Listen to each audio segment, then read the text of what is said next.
बिस्मिल्लाहि तवक्कलतु अलल्लाह ला हौला वला कुव्वता इल्ला बिल्लाह रब्बी अदखिलनी मुदखला सिद्क़िन व अखरिजनी मुखरजा सिद्क़िन वजअलनी मिन लदुनका सुल्तानन नसीरा। मौजूद सामीन, आज के जदीद दौर में एक बहुत बड़ा मसला डिप्रेशन के हवाले से पाया जाता है। आज हम उस पर तफसीली गुफ्तगू करने की कोशिश करेंगे।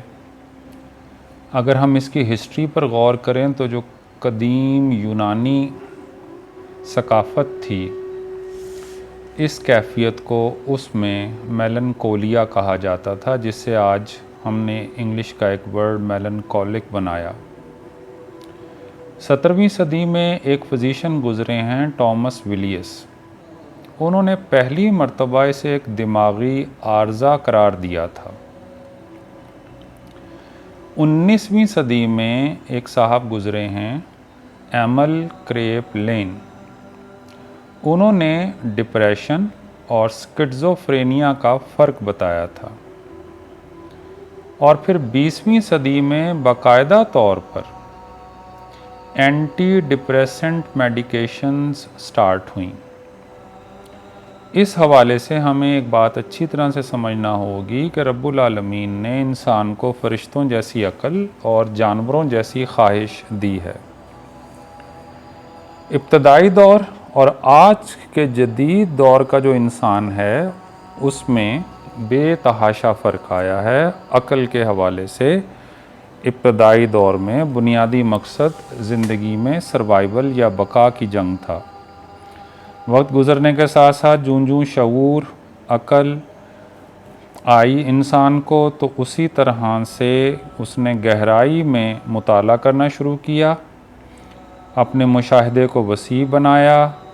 फिर इंतकाल इल्म आया, इल्म सरहदों से पार होके एक दूसरे तक पहुंचना शुरू किया और लोगों ने आमियाना मसाइल से आफाकी मसाइल की तरफ सफ़र शुरू किया। तो जूं वो गहराई में जाते गए, एक अजीब सी अफसरदगी वक्त गुज़रने के साथ उन पर तारी होती गई और फिर ये अफसरदगी मायूसी में बदलने लगी, जिसे दौर जदीद में मुख्तलिफ़ नामों से पुकारा जाता है। जैसे उसको depression, anxiety, schizophrenia, hallucination, panic attacks के नाम दिए गए। तो अगर हम क्लिनिकल रियलिटी, एक तिब्बी हकीकत के तौर पर देखें, तो वाक़यातन डिप्रेशन एग्ज़िस्ट करता है। जो WHO की रिपोर्ट है, वर्ल्ड हेल्थ ऑर्गेनाइजेशन की, उसके मुताबिक 1 बिलियन से ज़्यादा लोग इस वक्त दुनिया में मुख्तलिफ़ किस्म के नफ्सियाती अवारिस या साइकोलॉजिकल डिसऑर्डर्स का शिकार हैं, और इसी वजह से जो ट्रिलियंस ऑफ डॉलर्स का ख़र्चा हर साल उनको ठीक करने पर आ रहा है। अगर हम इसके सिम्टम्स की बात करें तो डिप्रेशन का जो मरीज़ होता है वो एक मुस्तकिल यासियत पसंदी या कांस्टेंट पेसिमिज़म का शिकार होता है। नंबर 2, रोज़मर्रा ज़िंदगी के मामलात में वो कोई दिलचस्पी नहीं लेता। नंबर 3, उसके अंदर से मस्बत सोच या रिजायत पसंदी या ऑप्टिमिज़म ख़त्म हो जाता है। इसको हम साइकोलॉजी में एनहिडोनिया कहते हैं। नेक्स्ट, उसके अंदर मूड स्विंग्स आना शुरू हो जाते हैं। अपनी एक मतलून मिजाजी की वजह से वो हर तरफ पाया जाता है। उसके अंदर थकावट, उकताहट, भूख ना लगना, जिसको हम एनोरेक्सिया कहते हैं, और नींद का कम या ख़त्म हो जाना, जिसको हम इंसोम्निया कहते हैं, ये पाया जाता है। फिर वक्त गुज़रने के साथ उसकी याददाश्त भी कम से कमतर होती चली जाती है, जिसको हम साइकोलॉजी में अटेंशन डेफिसिट डिसऑर्डर कहते हैं। सेल्फ एफ्लिक्शन या ख़ुद अज़ियती का शिकार होता है। और आहिस्ता आहिस्ता ये जो ख़ुद अज़ियती है, ये अज़ियत पसंदी या सैडिस्टिक बिहेवियर में कन्वर्ट हो जाती है। वो हर किसी को अपना दुश्मन समझना शुरू कर देता है। एक अजीब सा ट्रस्ट डेफिसिट उसके अंदर पैदा हो जाता है, और जो अपनी इंतहाई शक्ल में मिसएंथ्रोपी की शक्ल इख्तियार कर लेता है।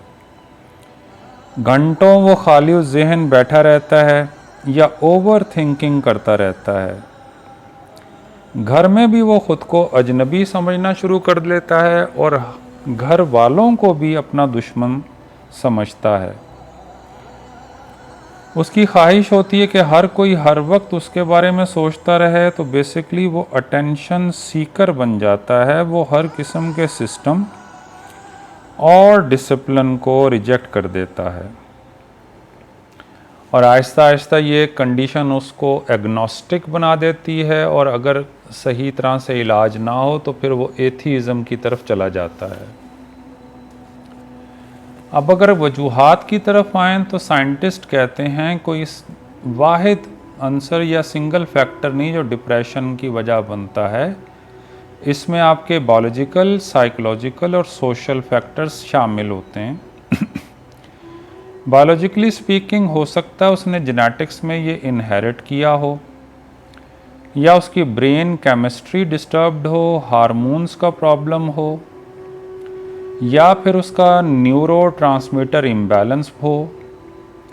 अगर साइकोलॉजिकल पॉइंट ऑफ व्यू से देखें तो नेगेटिव थॉट पैटर्न उसके अंदर हो सकता है, लो सेल्फ इस्टीम या ख़ुद को कमतर समझना।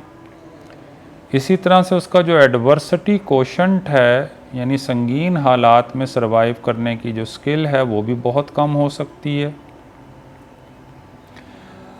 और हर वक्त उसको एक अजीब सा खौफ हर तरफ से घेरे रखता है।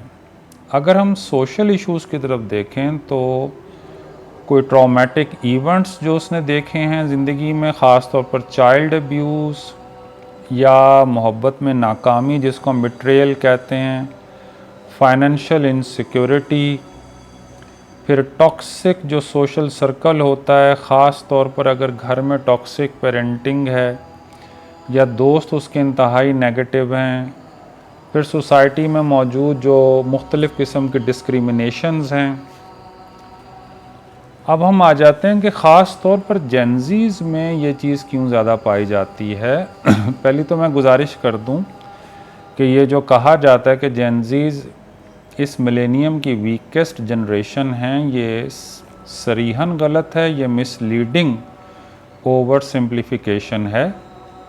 हाँ, ये हकीकत है कि इनके अंदर हायर रेट पाया जाता है डिप्रेशन का as compare to previous generations.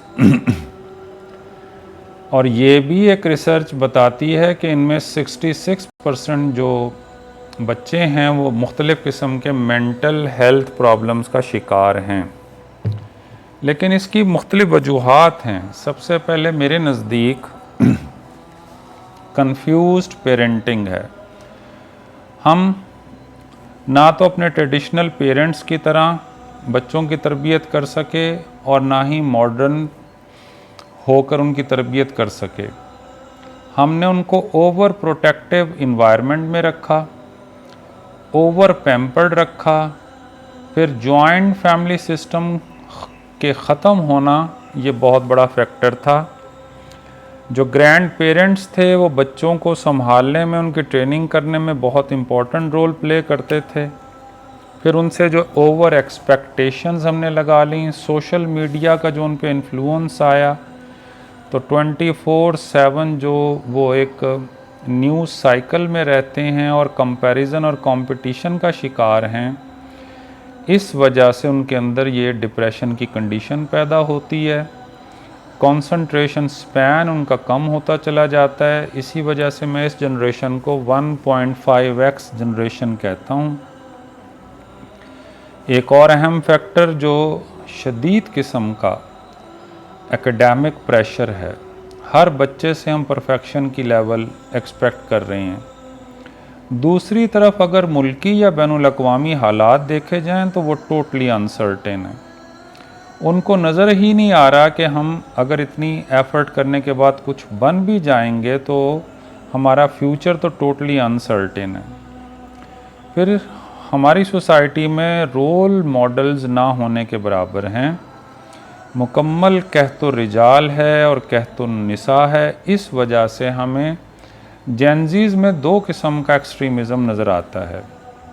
या तो वो फनेटिसिज्म मज़हबी इंतहा पसंदी की तरफ चले जाते हैं या फिर लिबरलिज़म की इंतहा पर चले जाते हैं। इसी वजह से उनमें एक ख़ास किस्म की जो मज़हब बेजारी है या एथीज़म है वो पाया जाता है।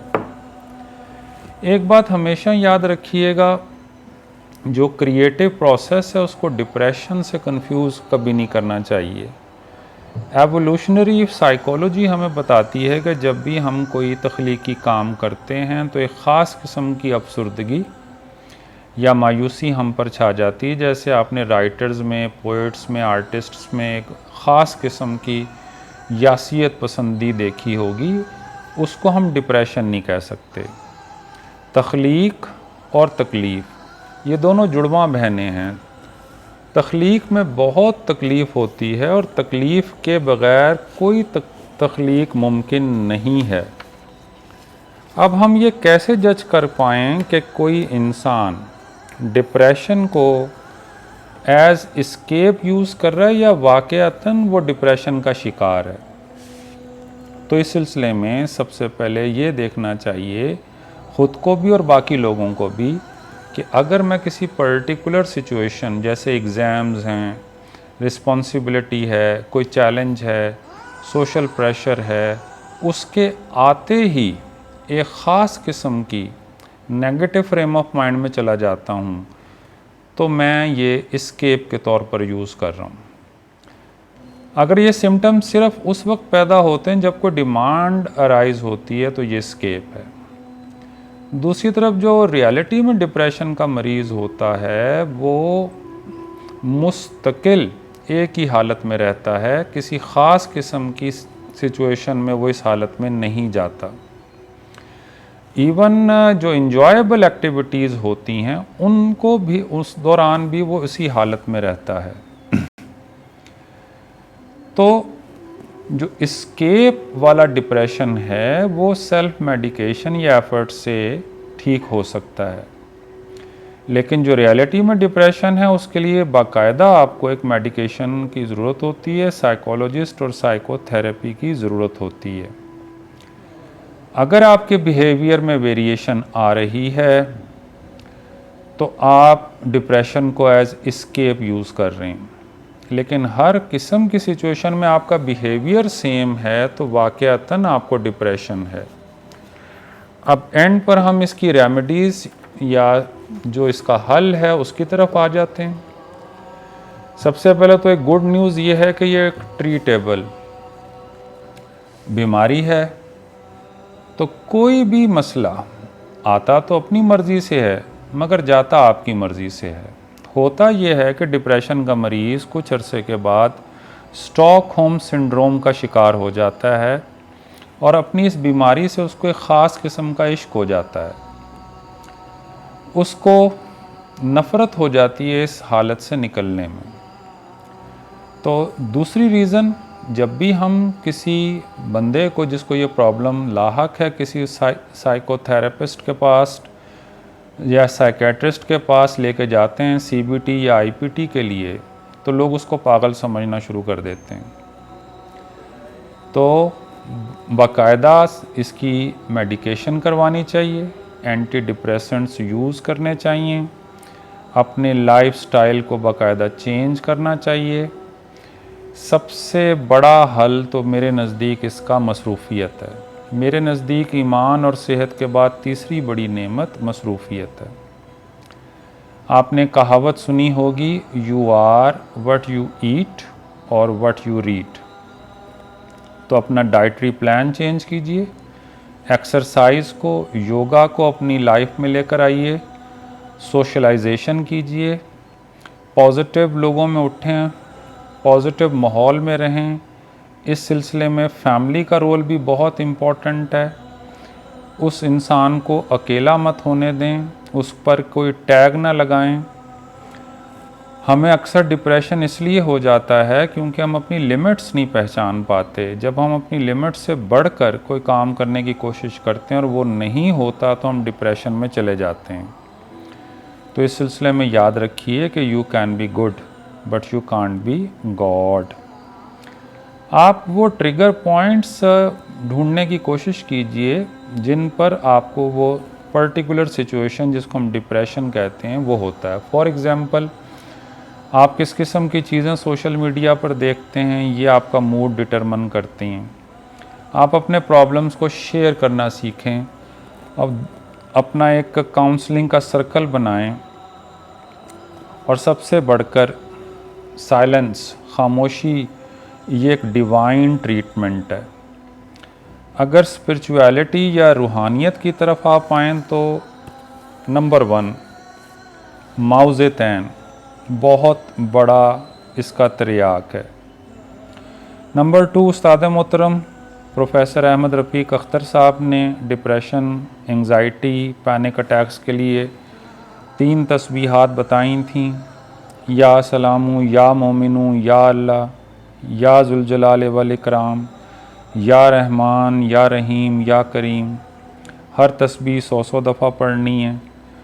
सूरतुल अनशरा को भी हम एंटी डिप्रेसेंट कहते हैं।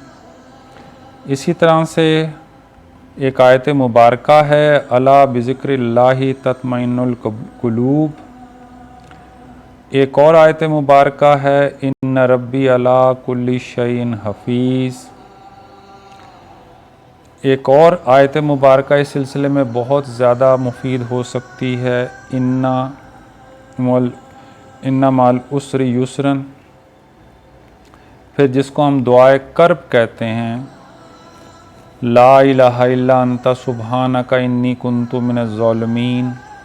अस्तग़फिरुल्लाह की कसरत भी बहुत ज़्यादा हेल्प आउट करती है। तो याद रखिए, शैतान का सबसे खौफनाक हथियार मायूसी है। मायूस इंसान को वो अपने हिसार में बड़ी जल्दी ले लेता है। मायूसी इस बात का ऐलान है कि आपका रब्बुल आलमीन की ज़ात पर से एतकाद उठ गया है।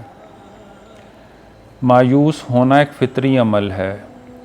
जहाँ ज़हानत होती है वहाँ मायूसी होती है, लेकिन उस मायूसी से निकलना या उस मायूसी में रहना ये आपके इख्तियार में होता है। तो जो चंद गुजारिशात मैंने की हैं इस पर अमल कीजिए। रब्बुल आलमीन मेरा, आपका, हम सब का हामी व नासिर हो और हमेशा हमें मस्बत अंदाज में सोचने की तौफ़ीक दे। अल्लाह हाफ़िज़।